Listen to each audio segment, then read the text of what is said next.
Hello everyone, I'm Raghav, and in this video we will discuss all the four problems of today's lead code contest.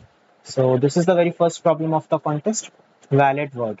In this problem it says that we have been given a string and we have to tell whether the word is valid or not. And the way we decide whether a word is valid or not is like this. The word should have at least three characters. It should contain either digits, uppercase and lowercase letters. Like it does not necessarily have to have everything, but there should be no other character other than these. So if there is a symbol like the example 3, if there is a symbol which is neither a digit nor an uppercase character or a lowercase character, in that case we will return false. The string should have at least one vowel and it should have at least one consonant. So, and they have actually told that they consider the the vowels as these, and the uppercase characters of A, E, I, O, U are also considered vowels, and that's it. There is no logic in this problem. We just have to implement this. So let me directly show you the code for this. Maybe just look at the example test cases once. This first word is having a capital A, small a, and all the characters are either digits or uppercase characters or lowercase characters. So the answer will be true. In the second example, we have the characters, like the characters condition is valid, but the minimum of three characters condition is not satisfied here, and it does not even have any vowel. So it is false. In the third case, we are having a dollar, so it should be false here, and we don't have any consonant either. Okay, so the way I did this is, first of all, I just returned false in case if the word length is less than 3. Otherwise, I will go to each and every character and I will just check that if it is a digit, it is fine. You can just skip the, like you can just go to the next word, next character.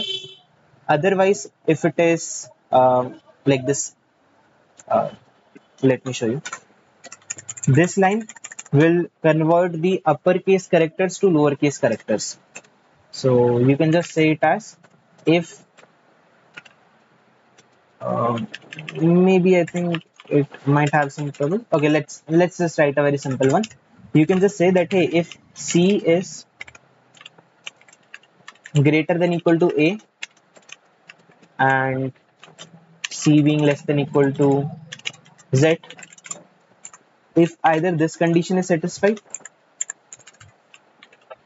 or um,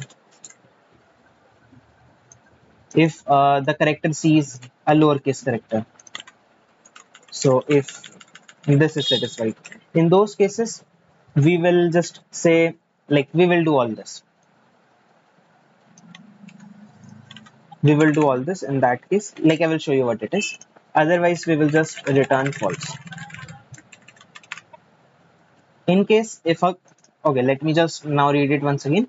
In case if the character is a digit, we will say continue. Just go to the next digit. Otherwise, if the character is an uppercase character or a lowercase character, in that case, we are converting that to a lowercase character. This is a way of converting it to lowercase character. If you don't know about this, you can just simply write it in this way, that if C is greater than equal to A and C is less than equal to Z, then C plus 32. Or maybe just write it as C equal to C minus capital A plus small a. You can write it in any way you want. All of these are correct. And we don't need this line anymore. So you can just write it in this way as well. It just got a bit messy because of these if else conditions. So the logic is just as we had to write. If the string is having length less than 3, return false. Otherwise, go to each and every character. If the character is a digit, it's fine. Go to the next digit, go to the next character. Otherwise, if the character is uppercase or lowercase, we will do something. In case if the character is not uppercase or lowercase and it is not a digit, in that case we will return false directly. And in the case when it was an uppercase or lowercase character. Either you can just check it if it is a vowel or not by writing up all the vowels in uppercase and lowercase, or just convert the character to lowercase and then check if it is a vowel or not. It's up to you.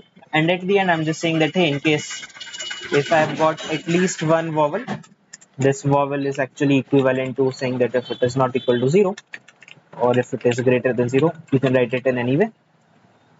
Basically, if we have got at least one vowel and we have got at least one consonant, then return true. The time complexity here will be just big O of n because we are iterating over the string once. We are not using, basically we are just using constant extra space. So time complexity will be big O of n and space will be equal to big O of 1. That's it. So I hope that this problem is clear. And let's move on to the next problem. Minimum number of operations to perform to make word k periodic. So let me just write it here. The second problem says that we will be given a string and we will be given an integer k. What we can do is uh, like just divide the string into partitions having length k each. Sorry, this is not looking good. Yeah, let's say that the length of, let's say the value of k is 3 and the length of the string is 12. The integer k which we will be given is gonna be a divisor of n. K will divide n, or basically, yeah, k will divide n. So what we can do is we can choose any two of these partitions. If you see that we have divided this string s of length n into n by k partitions, every partition is having length k.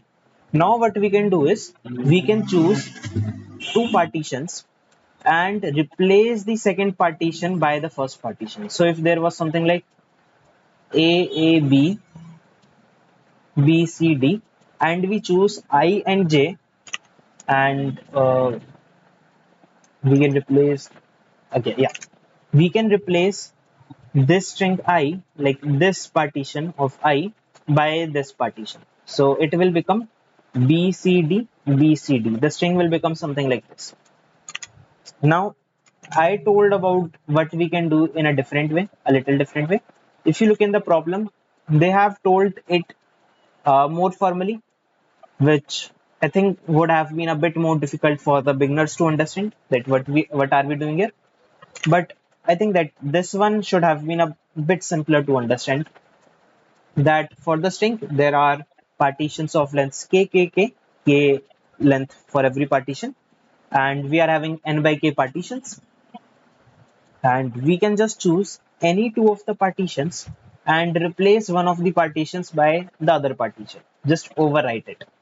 So if you chose this as j and this as I, in that case the string would have become AAB, and we will like override these characters by these.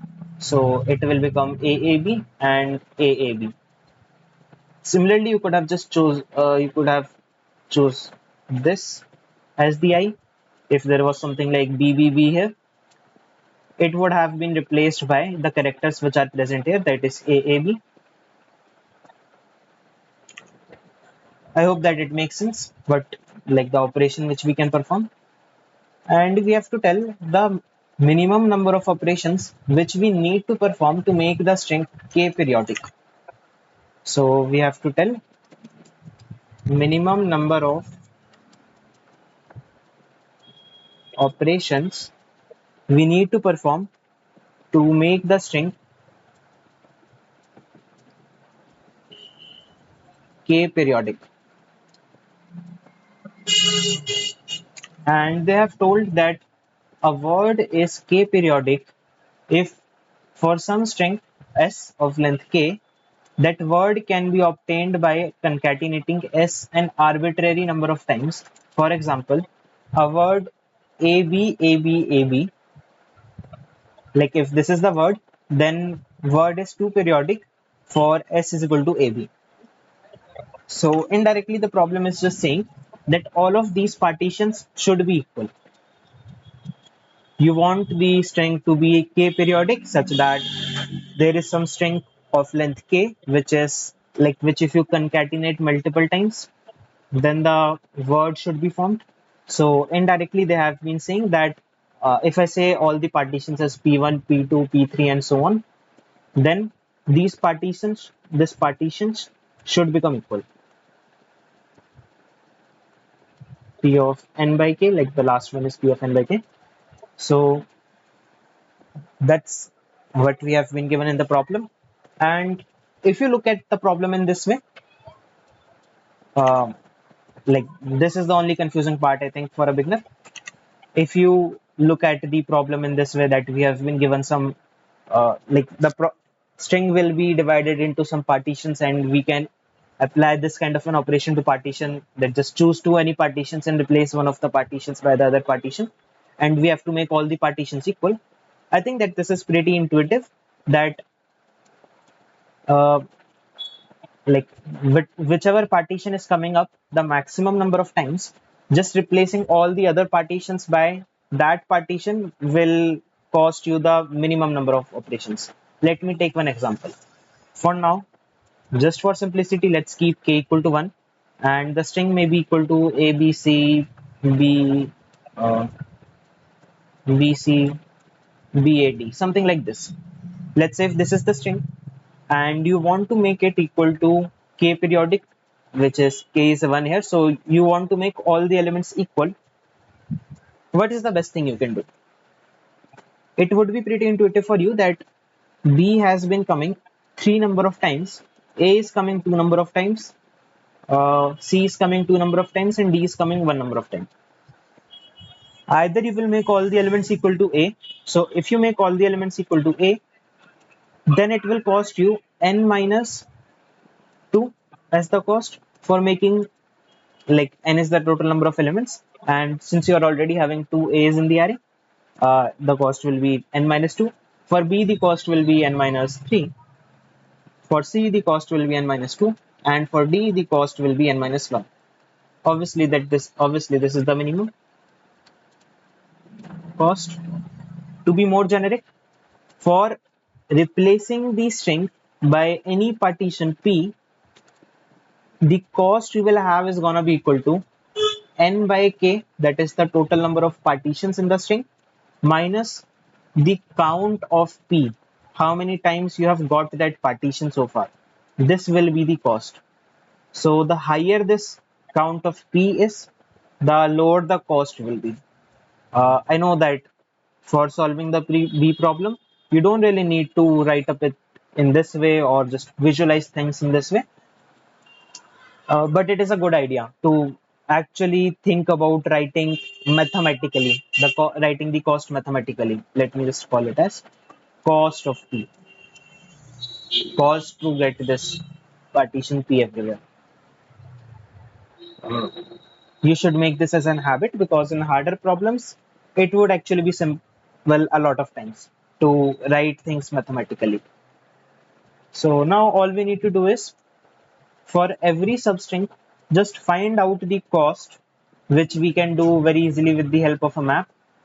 We can just create a map of string comma int and find out the uh, frequency of each and every partition, and whichever string is having the maximum frequency, let's say if the maximum frequency comes out to be mx for any string, the answer will be equal to n by k minus mx. That's it. So let me show you my code. Here what I did is, first of all, I declared n and mx and a map. Then I went to each and every string of length k. Here I've been doing it in this way. In case if it looks a bit complicated, like if you don't know about the substr function, actually if you don't know about the substr function, then it is a good idea to just study about it right now. This is a very useful function. If I say something like word dot, let me just copy it for now. this word dot substr I comma k will uh, return you a string which is gonna be a substring of the string word starting from the index I and having the length k. So I'm fetching out the substring in this way of length k, and then I have been increasing its frequency in the map, and then I have been storing the maximum frequency in the variable mx. If you want, you can just write it in multiple lines. String s is equal to this thing, then you say count of s being increased, and then you can just say mx equal to maximum of mx and count of s. It's totally okay to write it in 3 lines. And at the end, I am just saying that my answer is nothing but n by k, that is the total number of partitions, minus mx, the maximum frequency I get in there. And yeah, one more thing. Since we have to consider only, like, since if you have a string s, you have to consider only the substrings like this. You don't have to consider these substrings. So that is why initially when my I is at this index, after that I'm increasing it by k to get to this index, then to this index, then to this index. I'm just incrementing it by incrementing it by k every time. And the time complexity here will be just big O of n here, I think. See, this this loop will go for k times, and in every iteration of this loop, you are having big O of, sorry, this is n by k, and in every iteration you are having big O of k time complexity because of this substring part, and actually k log of n by k, you are having a map as well. So I just forgot to include the time complexity of the map. So overall the time complexity will turn out to be something like big O of n log n by k.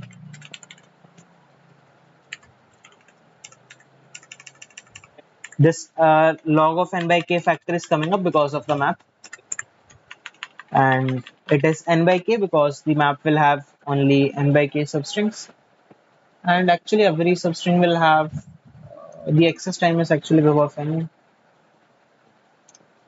Yeah, but the time complexity will be something similar to this only. Okay, so let's move on to the next problem. Minimum length of anagram concatenation. So this problem says that we have been given a string s, which is known to be a concatenation of anagrams of some string t. We have to return maximum possible length of a string t, minimum possible length of a string t, and we have been told that an anagram is a word or phrase formed by rearranging the letters of a word or phrase, typically using all the original letters exactly once. Actually, in the last problem, we did not discuss any example, so let me first discuss the example for the previous problem. Okay, so let's take this example first. Leet code leet. If you had something like leet, maybe I can just write it like this.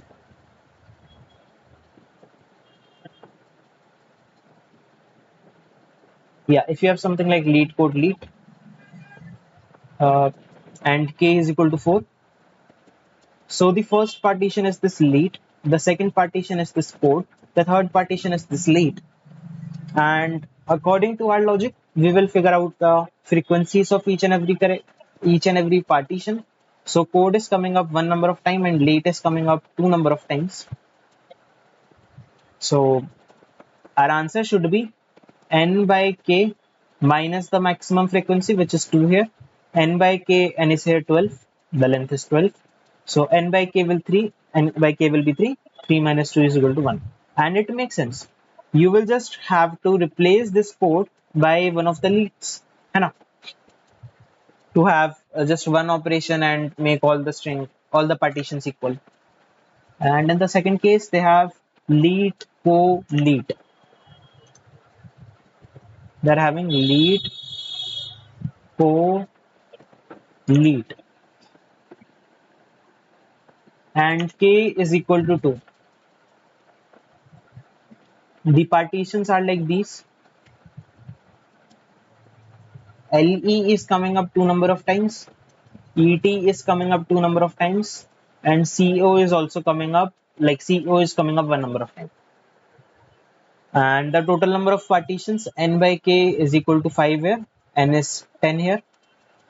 It makes sense that we can just replace these ET and CO, these 3 partitions, by LE, or replace these 3 partitions by ET, so that you will have all the partitions equal. Just do it in any way.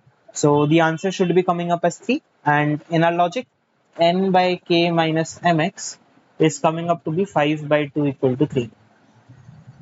So our logic is working on the example test cases as well. I hope that this dry run did help you. Now let's move on to the third problem. So the third problem says that we have been given a string s, which is known to be a concatenation of anagrams of some string t.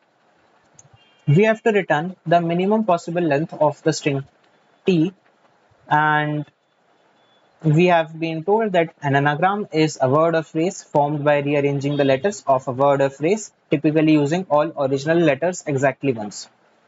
So what it says is, first of all, let's talk about anagram. Let's say if you have a string s equal to abc and a string t equal to bca, then both of these strings are not equal, but both of these are anagrams of each other.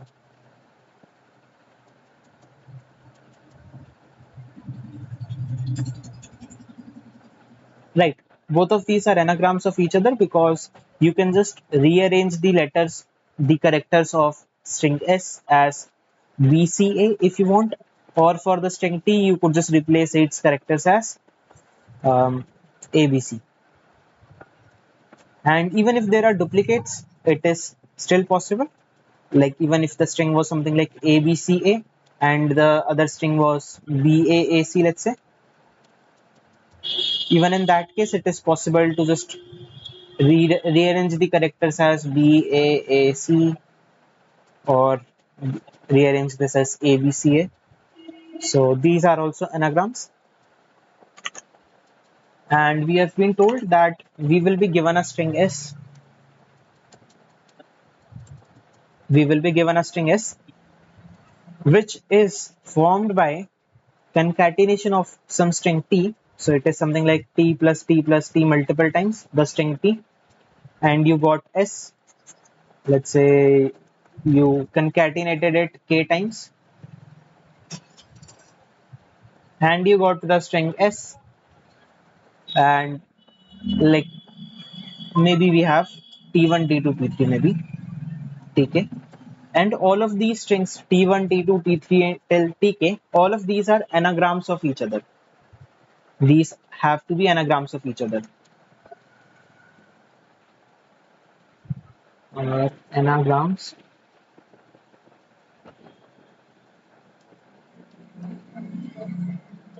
So we have to tell the minimum possible length of any string t, minimum possible length of string t, such that all of these strings t1 t2 t3 tk are anagrams of each other and they form string k, string s. Let's take one example. If you have something like abba, for the string abba, you can just have ab as the string t. So ab and the other one is an anagram of the other one. Similarly, for cdef, if you see, there is no string smaller than 4 which can satisfy the condition which we were being given. Like there is no other string other than C, D, E, F itself. So the answer earlier was 2 here, and here the answer is 4. Right now, we don't have any idea about the string T. Like we just know that if we combine some anagrams of the string T till Tk, then we should get S. We know about the length of S, we know about the string S, but we don't have any idea about this K, and we don't have any idea about these string T1, T2 and anything. है ना? So just to make the uh, problem simple for now, let's assume that if we knew about the value of K, or let's say that the length of the string T, let's say the length of the string T is M. So if we know about the value M, or if we know about the value K, anybody, if we know about the value of any one of them, then can we do something? Try to think about it. Like we have very limited knowledge right now. We have very limited knowledge being given in the problem. So let's just look at the most obvious things which we can do here. So I think that this one makes sense. Let's say if you fix the value of M, the length of the string T, then you know that the number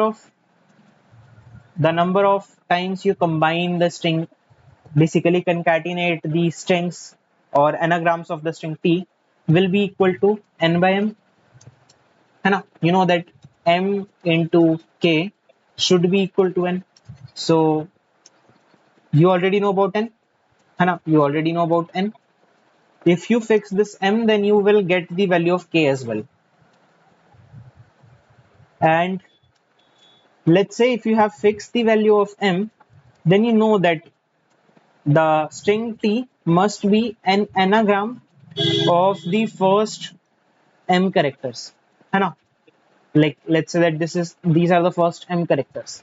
So can you just easily now check for all the strings of length m, basically partition the string into k, uh, basically just partition the string into n by m substrings, non-overlapping substrings of length m each, such that every string is having the length m, and just calculate the frequency of all of these strings.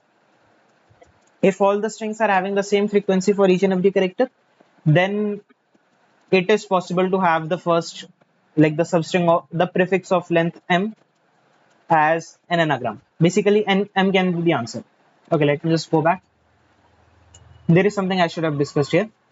If you have been given two strings s and t, and you want to check if these two are anagrams of each other or not, then what you can do is just calculate the frequency of each and every character in string s. Let's say that fric of s is a vector of integers, which will tell about the frequency of each and every character here. It should be equal to fric of t. If both of these things are equal, then in that case s and t are anagrams, otherwise they are not. This is a very standard thing, and it is pretty obvious. If the frequencies of all the characters are equal to each other, then obviously you can just rearrange the elements in such a way that string s can be rearranged to become t. And in case if the frequencies of any of the characters are not equal to each other, then it is obviously not possible to rearrange string s to make it equal to string t. So in this approach, talking about a fixed m, all you need to do is for all the strings of length m, just calculate their frequencies. Just calculate their frequencies. Like let's say that this is the frequency p1, the first partition, frequency p2, and so on till frequency of pk, or maybe just say t1, t2, and so on. Na? Yeah, we can just use the word t1, t2 till tk. If all of these are coming up to be equal, then answer should be equal to minimum of answer and m. You can initialize the answer as n initially, and eventually you will return answer at the end. Now the question is, will we check for each and every possible value of m. For which values of m should we check? By the way, for like whenever you check for any value of m, you will have a big of n time complexity for checking if it can be valid or not. And now talking about the possible values of m for which we should check, you know about one thing for a fact, that m into k should be equal to n, which implies that m is a divisor of n. Let me put up my laptop to charge. Yeah. So we know that m should be a divisor of n, and the value n is not so huge. N is at most 1e5. We like this is something you should know. This is sort of a prerequisite that if you want to find out all the divisors of n, you can do this thing very easily in square root n time complexity. I'm not going to explain it completely. This is a very standard thing. You can just search about it on internet if you want how to find out all the divisors of n, any integer. So the idea is from 1 to n, if there is a divisor of n that is 2 here, then there will be a divisor n by 2. If there is a divisor 3 here, then there will be a divisor n by 3 somewhere. So if you find out all the divisors of n till square root n, let's say if you talk about if you just run up a loop from m equal to 1 till m into m is less than equal to n, basically m will be less than equal to square root of n, then in case if m is a divisor, if m is a divisor, then n by m is also a divisor, right?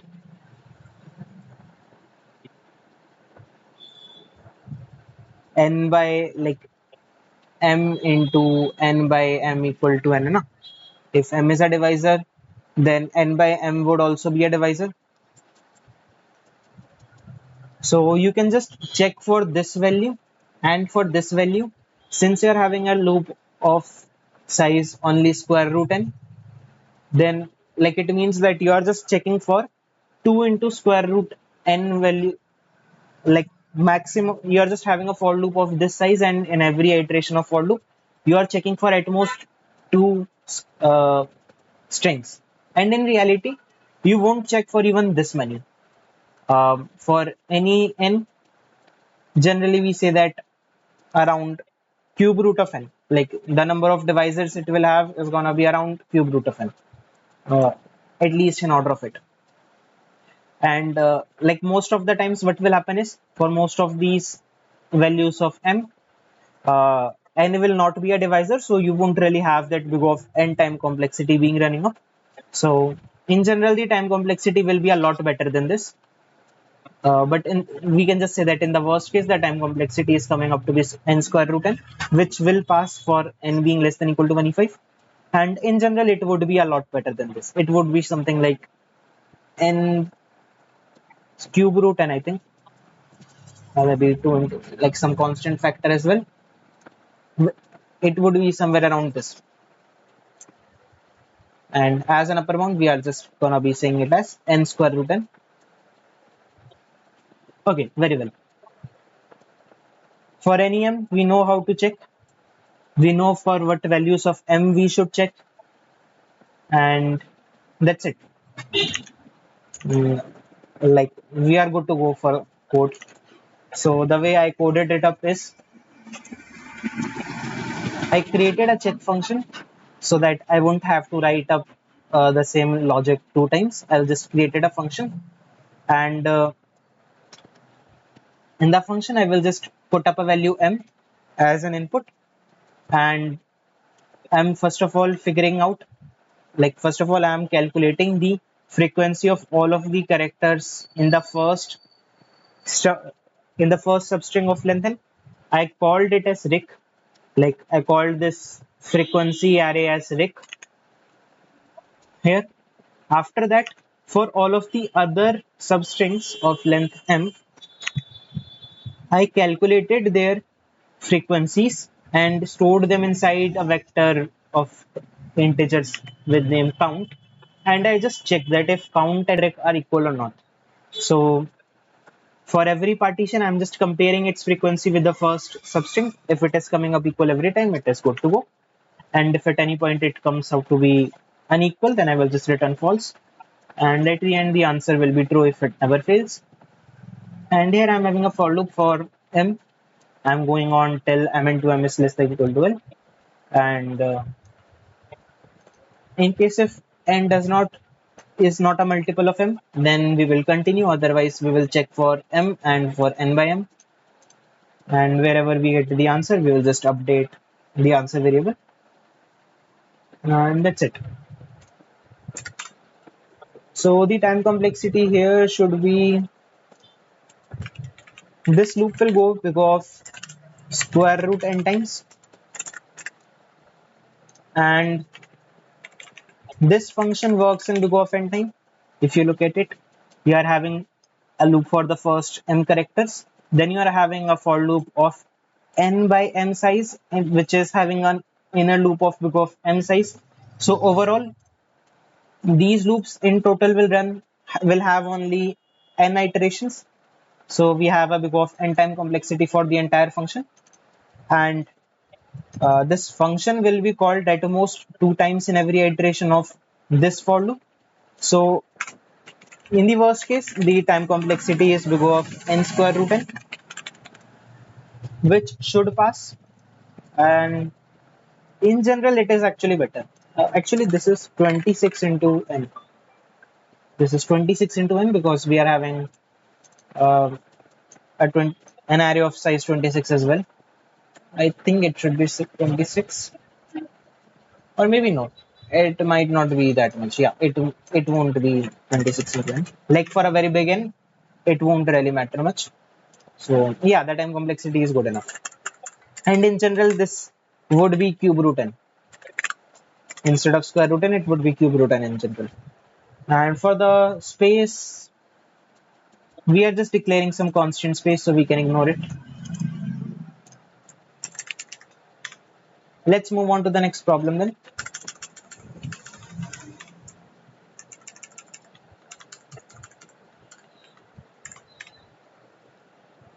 Yeah.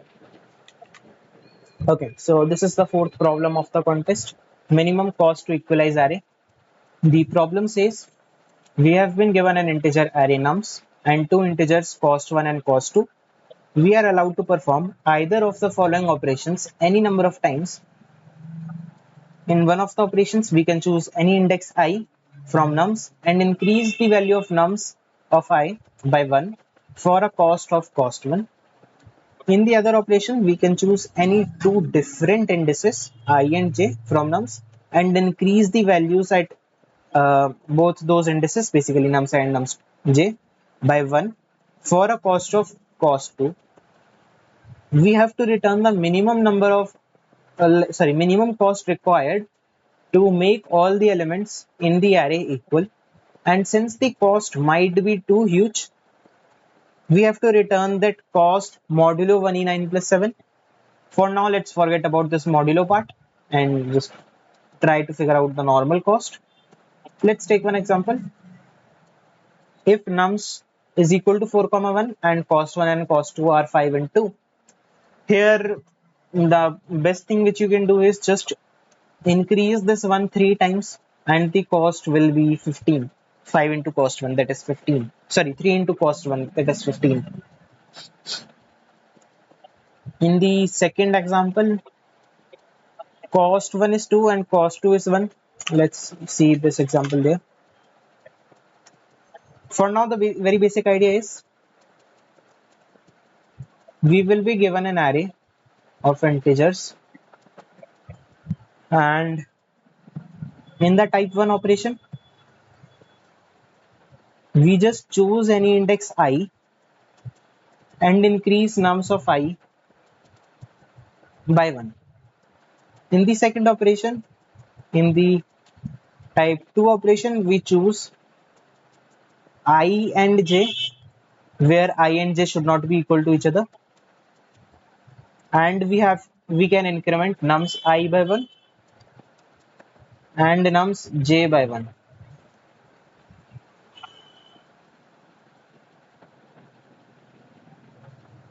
Fine. And our goal is simple: make all elements equal. That's the goal which we have to accomplish. And is there some more condition? No, that's it. We just want to find out the minimum cost to do so. This operation will cost you cost 1. This will be the cost, and here the cost will be equal to cost 2. So let's take this example 2335.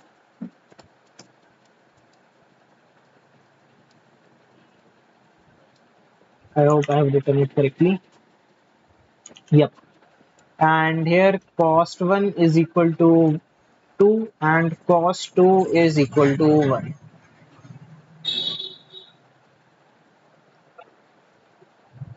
So tell me one thing. Do I know about the final array I should have? Do I know about the final array I should have? No. I don't know about the final target values I want. Basically, if I have a variable with name, let's say target, or let's say the variable t,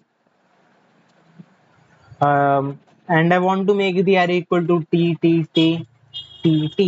If I think the problem in this way, that I fix some integer t as the target value with which I want to make all the elements equal to, then in that case the problem will be simple. है ना? It will be simple to find out the cost of making the array equal to these values. So here, like, if I have, let's say, target equal to 5 here, and I want to make the values equal to 555 everywhere, then don't you guys think that it would be now simpler for me to decide on which elements, how many times do I want to apply the operation? If I didn't have any idea about the final values I want to have as the answer, then in that case it would be sort of difficult for me to guess a good value. Like, I won't have any idea of whether I should apply an operation on this guy or not. And in case if it is not really clear right now, I will explain it once again. I think that this might have not been very intuitive for a lot of people. Actually, this is a standard thing that sometimes we have some array. Let's say we have been given some array with some values. There are some values. We can apply some operation in which, like, we can apply some operation in which we will choose some index I and maybe some index j, and we will perform something on nums I and nums j.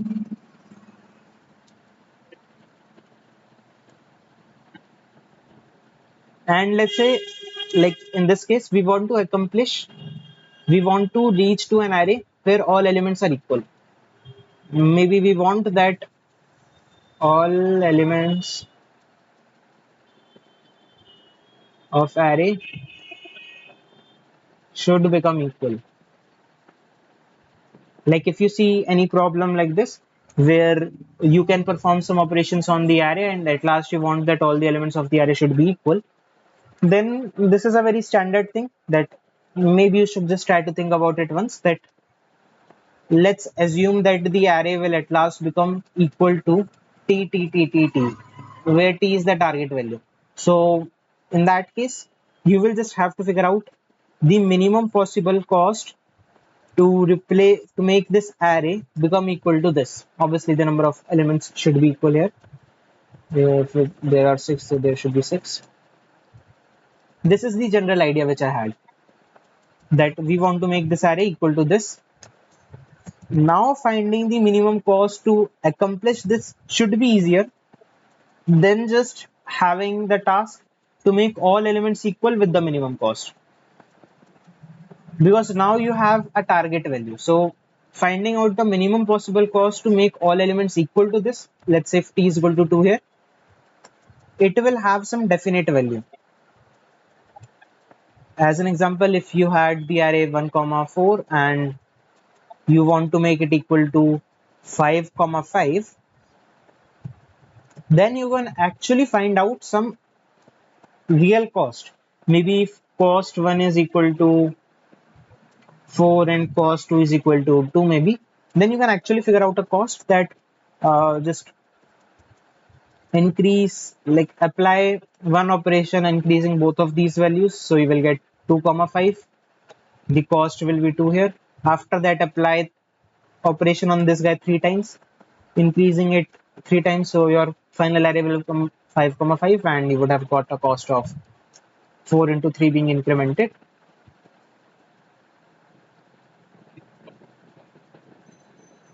So your final cost will be 14 here, है ना? So my basic idea is, if you know about the final array, you can actually get a cost. So if you just at last say that my target can be something between 1 to maybe in like we will see, sometimes it is possible that the number of possible values for target are not too many. Sometimes there are some limited potential values for potential target values, like let me take a simpler problem for now. What if you had a problem in which you are being given some integers, maybe something like 1 2 1 4 6, and you only had the cost one, like type 1 operation, you did not have the type 2 operation, or let's say that cost of 2 is equal to infinite, so obviously you will not want to apply the type 2 operation. Then in that case, you will realize that since you can only pick up an integer I and increase that value by 1, the value of t, or like the only value of t for which you need to check your answer, is actually equal to 6, because for t less than 6 the answer is not possible. You cannot decrease the maximum value, you cannot make this value 6 become equal to anything less than 6, and for anything greater than 6, when your target is greater than 6, it would be worse than the last time. It would be worse than t minus 1, है ना? So you could, a lot of times you can just prune your solution a lot that t does not have too many possibilities, and you just check for each and every one of them one by one and you get to our answer, है ना? So we are having that kind of an approach. In case if cost 1 into 2 is less than or equal to cost 2, we can actually say that the problem is equivalent to this. In case if cost 2 is greater than or equal to 2 into cost 1, then it is never better to apply the cost 2 operation. Like applying the type 2 operation is never better, because if you choose these two indices as I and j in the type 2 operation, it would always be better to just choose this guy as I and this guy as I, or it would be at least equivalent. So we got this idea as well. In case if cost 1 is less than, like 2 into cost 1 is less than equal to cost 2, we can do it simply. So now let's consider only those cases where cost 2 is less than or equal to 2 into cost 1. Maybe now let's talk about the initial example we had, 2 comma 3 comma 3 comma 3 comma 5. This is the array we have been given, and we want to make it equal to some array t comma t comma t comma t comma t, where right now we have not fixed the value of t, but we will fix it in future. right? So what do we want to do here? If you notice, all we want to do is just apply, like increase this guy t minus 2 times, increase this guy t minus 3 times, increase this guy t minus 3 times, increase the next guy 3 minus 3 times, and for the last guy increase it t minus 5 times.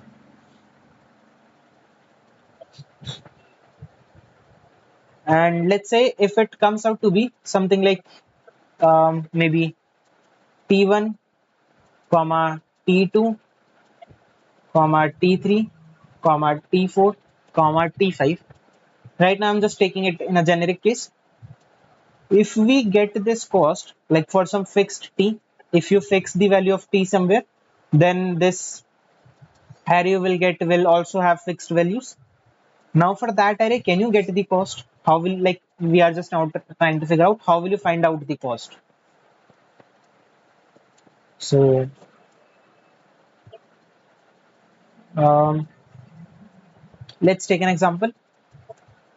Here if t was equal to 5, in that case t minus 2 will come up to be 3, this will come up to be 2, 2, 2 and 0 if these are the target values.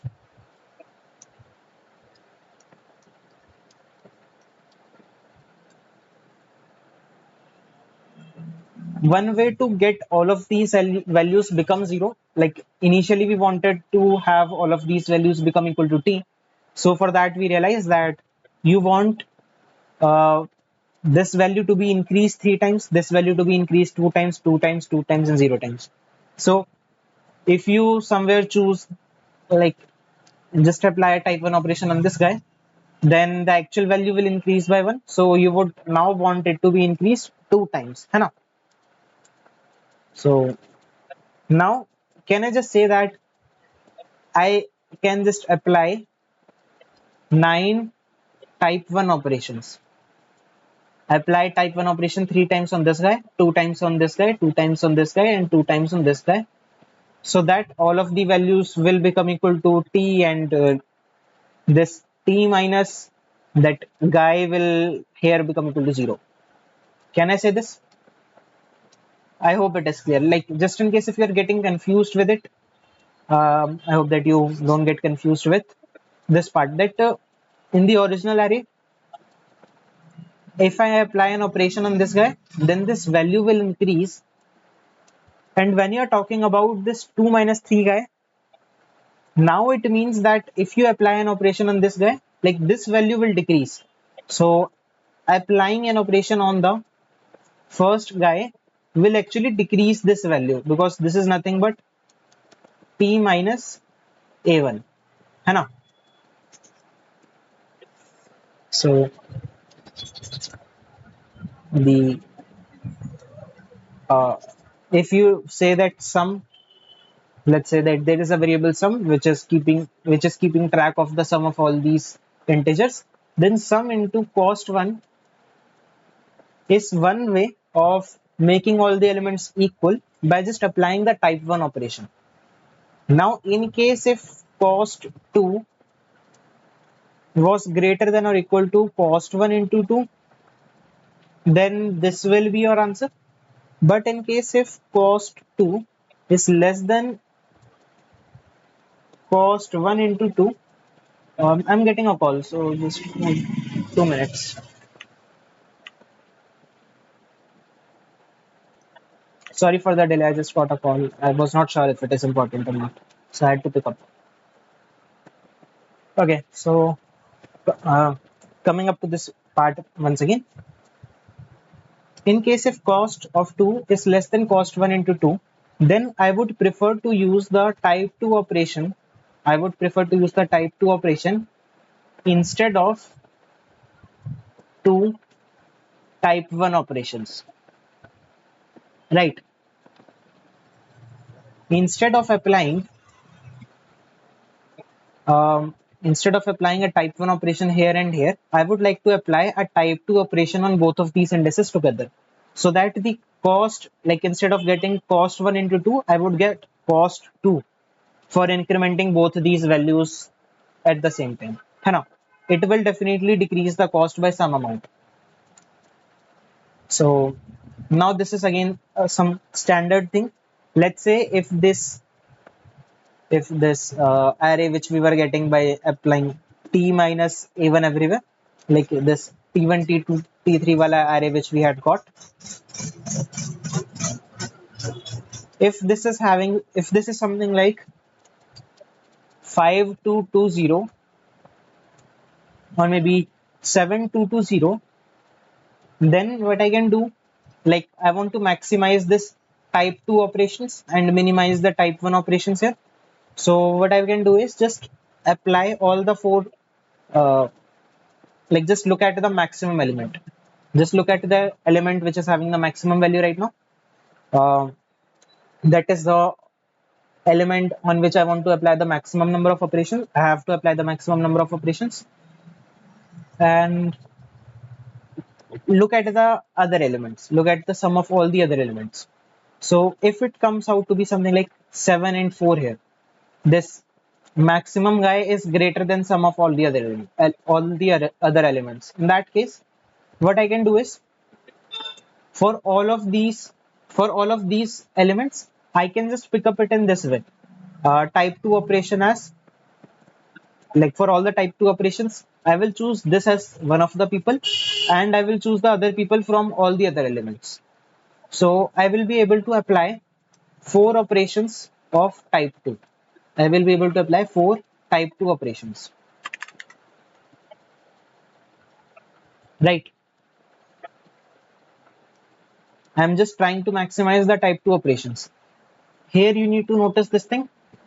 If I just apply a type 2 operation where I take I and j as these two people, then I will not be able to apply four operations of type 2. Whereas if I just apply type 1 operation here, sorry, type 2 operation here, then I apply one more type 2 operation, then I apply another type 2 operation, and then once more. In that case, I will be able to make both of these people become 0 and this guy become equal to 3. And the cost I will get there is gonna be equal to 4 into cost 2. Basically the minimum of both of these people. And after that, this guy will actually be equal to 7 minus 3. Sorry, 7 minus 4. And for the remaining value of this guy, I will have to apply type 1 operation only. So this will be the cost afterwards. And I hope that this makes sense.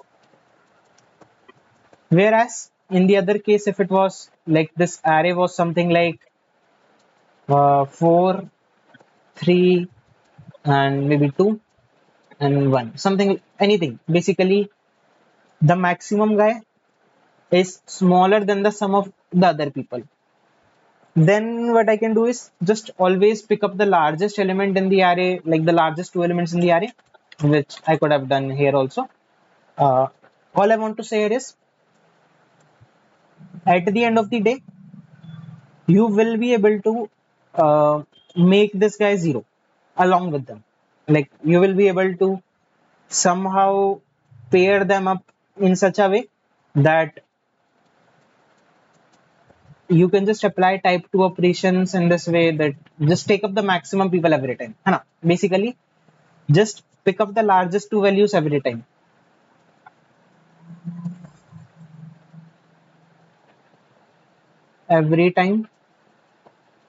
and apply type 1 operation, a type 2 operation there.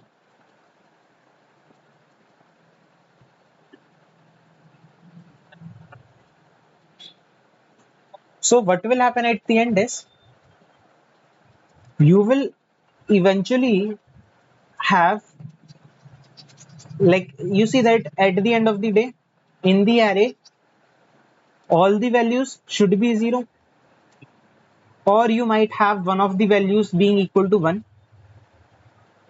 um, this thing will definitely happen because if there is any other value which is equal to 1, then you will apply an operation there.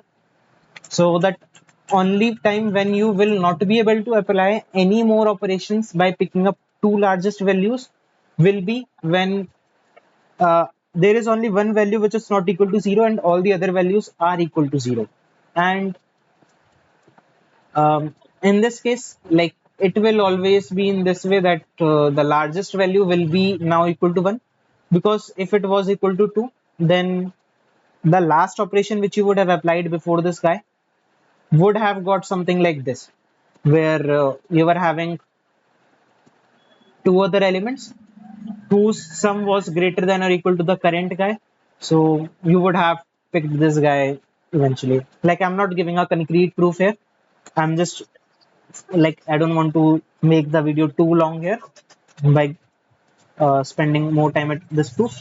But the main idea is, if the maximum guy is greater than the sum of elements minus mx, basically the sum of all the other elements, then the cost will be equal to this thing, that you will have sum minus mx into uh, the type 2 operation, that is cost 2, plus from the mx you have got sum minus mx being subtracted, so it will be mx minus sum minus mx into cost 1 as the cost.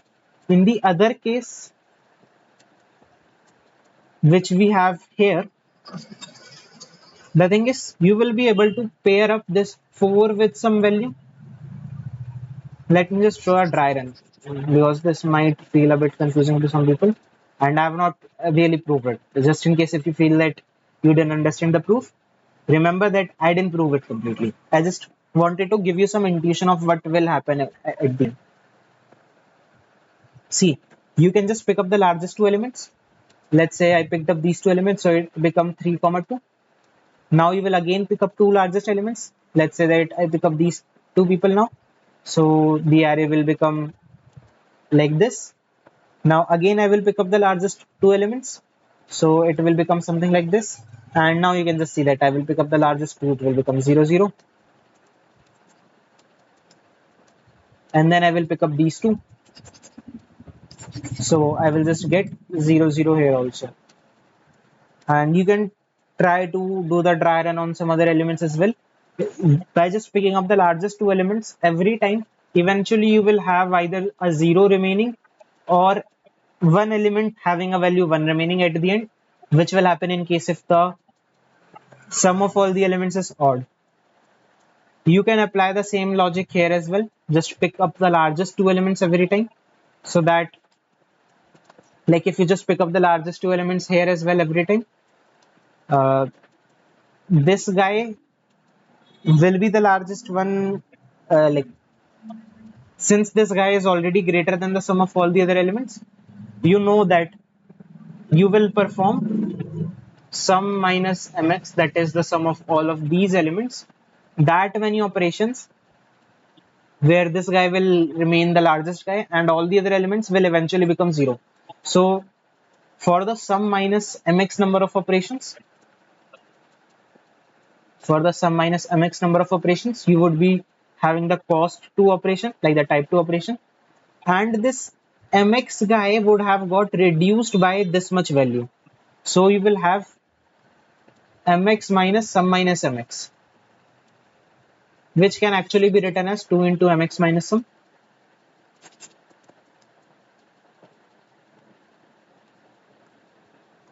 into cost 1. Like, you will have to apply that many operations on this single guy.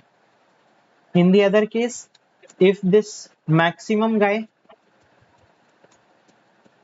is less than or equal to sum minus mx,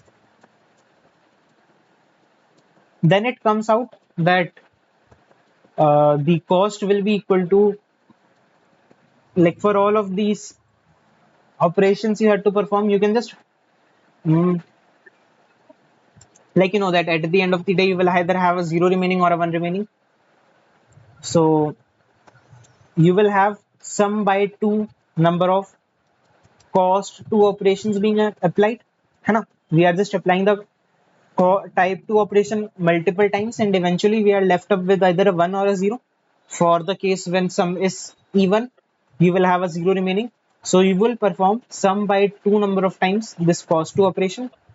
And in case if sum was odd, Then you will have lower bound, like floor division of sum by 2. This many cost 2 operations plus cost 1 operation once. So I can just write it as sum 1, um, sum mod 2 into cost 1. I can apply it like this. So the answer here is coming up to be sum by 2 into uh, cost 2 plus sum mod 2 into cost 1. This is what we get at the end. Now I know that it might have been looking a bit complicated at some place. The reason is that like in my head I did a lot of things. I cannot show you everything. If I show you everything, then the video might go even 1 hour long for a single problem. So I had to show you only the important things. Now, until you try to spend a lot of time by yourself on the problem and you think about the other intuitions which you get, like I initially got the intuition of binary search as well, and until you try to think about everything on your own as well and just take help from PCD, take like use this PCD for a reference and not just for spoon feeding thing. Until you do this, you won't feel very confident on it. And there were some learning things from this, like there were some things which you will be able to use a lot of times in future. This comes really handy in CP. This is the very first thing. A lot of times we have an array on which we can apply some operations, maybe on two elements or on one element on anything. And at last we have some condition for the array, maybe something like it has all the elements equal.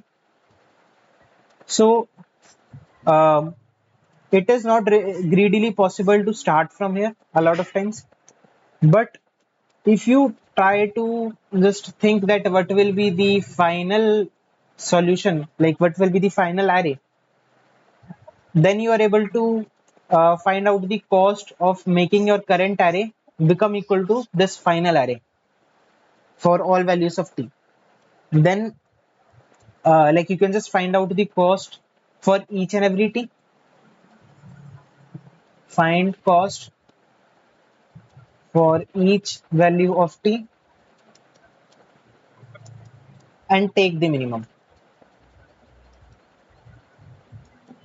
So here you need to take care of two things. If I fix the value of t, how much time complexity will it take? Like in this case, it is I think taking big of n time. Like how much time will it take from you? Sorry, it takes a lot less than big of n.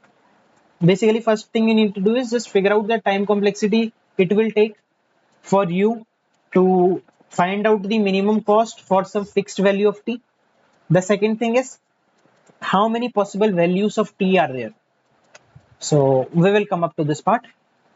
And here what we have done so far is we try to check how will you figure out the answer, the minimum answer for a fixed value of t. We are able to get it in big of 1. How? You already know about this mx value. Like you can get this value of mx basically if you know about the value of t and you know about the minimum possible value in the array, then you can just say t minus mn to get this mx value. This mx was from this t1 t2 tn wala array and this mn is from the original array. So if you take the minimum value of the original array, it will be having the contribution for mx. So you can get this in big of 1. This sum of elements is also something you can get in big of 1 easily, because this will be nothing but t into n, the target value into n, because you want all the elements of the array should be equal to t. So t into n will be the final sum of the array for the final array minus the current sum of the array. So maybe just say current sum. In this way you can get this sum wala variable, and You know about cost 1, you know, sorry, cost 2 and cost 1. You have got mx, you have got this sum. So you have got all the variables. है ना? So in big of one time complexity, you can easily get the answer for a specific value of t. And what can be the possible values of t? Uh,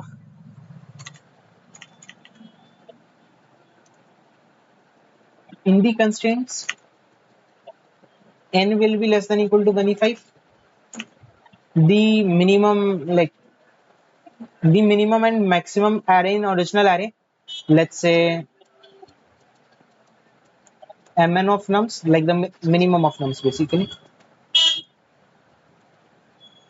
Minimum of nums will be greater than equal to 1. Maximum of nums will be less than equal to 1e6. And we don't really care about cost 1 and cost 2. Like this cost 1 and cost 2 thing does not really affect the t thing here. Okay, so finding out, like you know that t will be at least equal to the maximum of nums. Now we want to figure out what should be the maximum value of t here. So what will be the range of t's for which we have to check? We already get one intuition that maybe this t should be like the target would not be too huge. Like we are already getting the intuition that if you are having t something like 1e8, where the original elements of the array could have been only 1e6 at max, then applying so many operations to make the element too big is something you won't like to have, no? है ना? Because we want to have minimum number of operations. So if your t is very huge, you will be most probably just wasting a lot of operations. And you know that um, nah, the claim I was giving is not really that good. Yeah. Okay. So for finding a good upper bound, I think that even if you think about t equal to 1e7, you would still feel that if my original value is 1e6, making it 10 times larger, most probably I won't really require that many operations. And if I'm requiring that many operations, there should be some better solution available. And the way with which I realized what should be the maximum value of t is, I was just trying to think about some random test cases. If I have something like 4 comma 3 comma 4, if this is my original array, then the best solution I can get for is t equal to 5 when I increase these two values and then I increase these two values together to get 5 comma 5 comma 5, assuming that cost 1 is too huge and cost 2 is just 0. 1 cost 2 is very small. In something like this, in a case like this, you are having t equal to 5, like I just had this. Then I tried to think about some more extreme cases. What if the array is something like 10, 1, 10?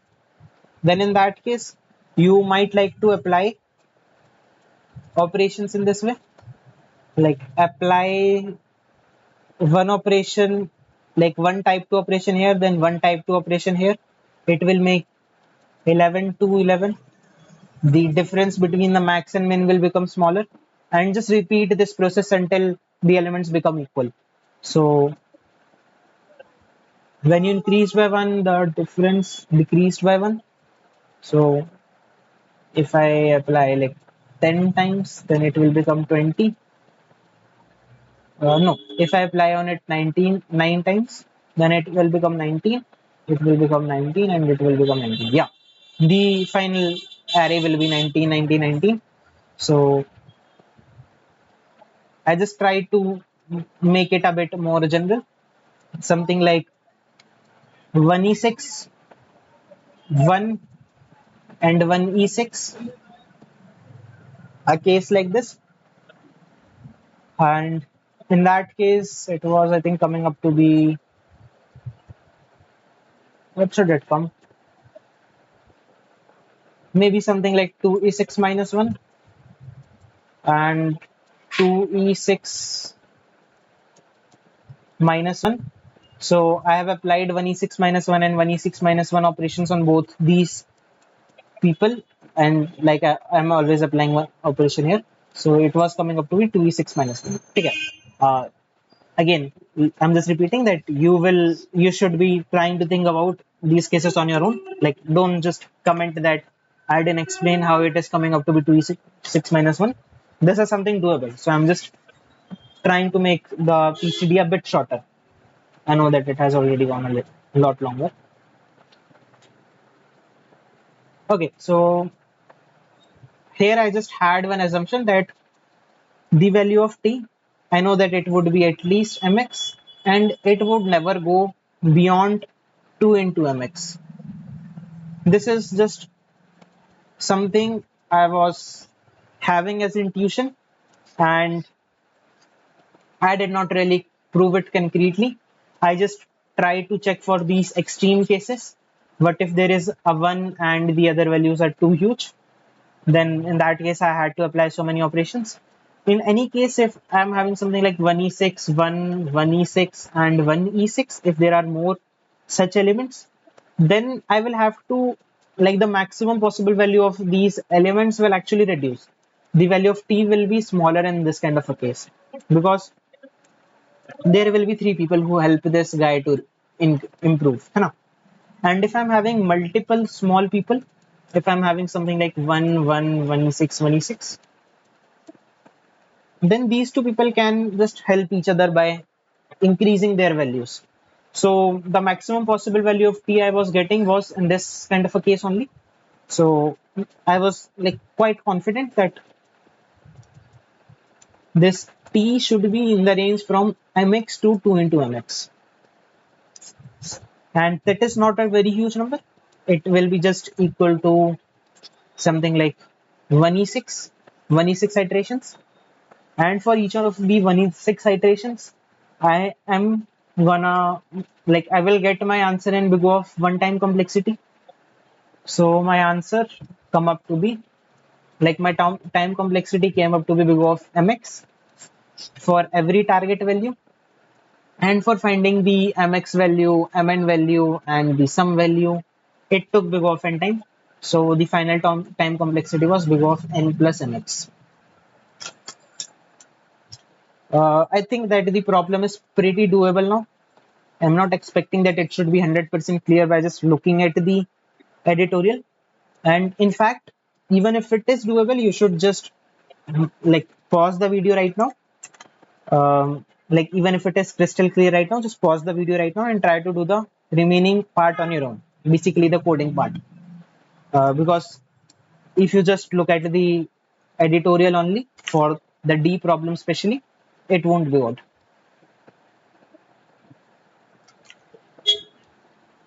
Okay, so now let's look at the code. Since I had multiple variables which could have been long, I was a bit lazy and I used using LL equal to long thing here. Since we had to return the answer with mod thing, I declared a variable with the name mod. Oh yeah, one more thing. What can be the maximum possible value of answer? Like, just to check whether answer can stay inside the range long or not. So let's try to think of a case where the answer will be too huge. Maybe something like there are n minus elements equal to 1 and the last element is equal to 1e6. Cost 2 is equal to 1e6 and cost 1 is equal to 1e6. Obviously, you would like to have both of these equal to 1e6 to have the worst case.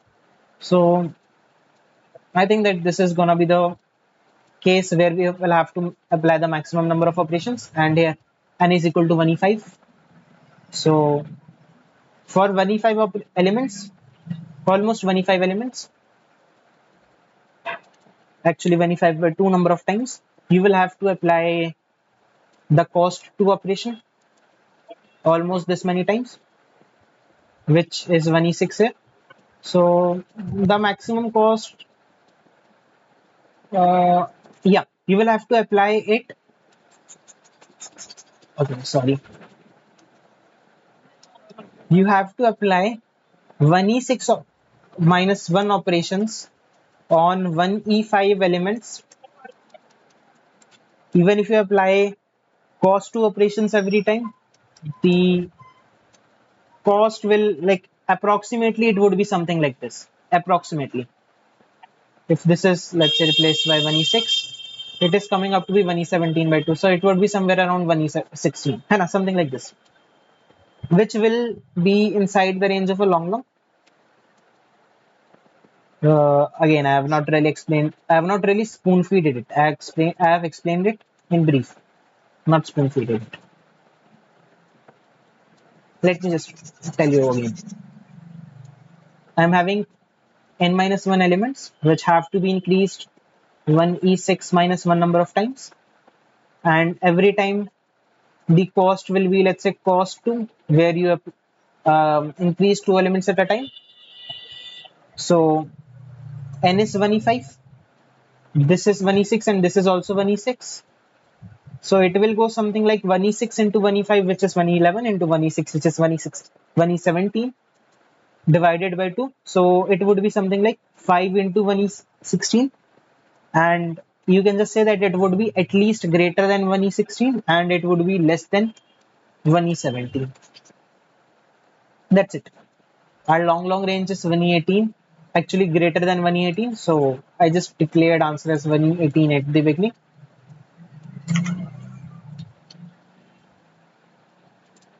So I declared answer as 1e18, calculated the sum of all the elements, mx and mn. Now for every t, I'm not creating this, like for each and every t, I'm not creating this t1, t2, t3 wala array, which is formed by t minus ai. I'm not creating that array. Instead, um, like from the original array, for the original array, I'm calculating the mn, the mx, the sum. Like these things are for the original array, and I'm calculating. I think that these are the only things. Yeah, I'm having the number of elements as well. These are the 4 things which I have, and for every target, I know that uh, this sum variable which I was having in the formula which I had formed earlier will be nothing but t into n minus the sum of the original array. Like this will be the number of the sum of the t1, t2, t3 wala array, and like let's call this as the target sum, or basically the sum of the t1, t2, t3 wala array, है ना? And the maximum number of operations which I had to apply somewhere, that will be equal to t minus mn, right? That maximum number of operations which I have to apply will be equal to t minus mn. And what else do I need? The value of n will remain the same. The value of n will remain the same, and the value of t I have. So I think that's enough. You're having the, like, the names of the variables are different. The variable which I was denoting with sum here in the formula I created, I was having this sum and mx thing. Here I am having the variable target and mn target for instead of these mx and sum. And I'm having this condition that if mn is greater than target minus mn being greater than target minus mn target, Then I'm having this sum minus mx into cos 2. The variable names are different, but the formula is exactly the same. Mx minus this, which can be written as this, into cos 1. And in the else wala case, sum by 2, that is this thing, multiplied with cos 2, multiplied with cos 2 here, and sum mod 2 into cos 1 being written as this. And I have been checking this thing for each and every t in the range from mx to 2 into mx, and every time I'm just storing the minimum value into the answer, and I have been returning answer mod. Okay, looks like I don't really need this variable mx here. I never used mx in the array, in the approach. Okay, that's it for this problem as well. Looking at the time complexity, these two things will take big O of n and big O of n time, and this is taking big O of 1 time complexity. This is taking big O of mx time complexity. So eventually my time complexity is coming up to be big O of n plus mx. That's it. And space complexity is big O of 1. So I hope that this editorial helped you. The problem was not really that difficult, but somehow the number of accepted solutions is quite less. The number of users for whom it got accepted is also very less. And the total submissions is very huge. Like probably many people would have got some edge cases, would have failed some at some edge cases. And thank you for watching this PCD. And if you like the video, then please consider liking the video and subscribing to the channel. And please give your feedback in the comment section. If you have some suggestions on what, like for me, for the next videos, then please give it in the comment section, or just uh, direct message me on Discord so that I can give you a better quality content from the next time. And thank you.